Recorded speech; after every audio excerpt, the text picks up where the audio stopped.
Hello guys, magandang gabi. This is Doms. So ayan na naman yung ano ko, live ko. Naglalambing na naman siya.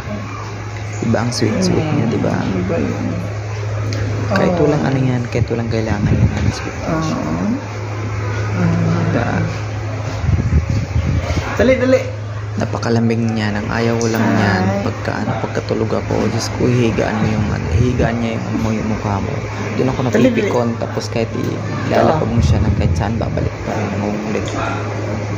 Kaya yan. Kaya hanggat di pa ako natutulog, mas magandang lalambingin mo lang siya. Ganyan siya. Kaysa kung matutulog ka na, tsaka siya maglalambing, nakakapikon. Ang sweet ko naman. Yan. Titigil naman yan, magsasawa na yan. Diba? Yan si Lifey. Ang sweet naman ang baby Si Lifey na baby girl. Bye-bye. Hindi nga pagkain.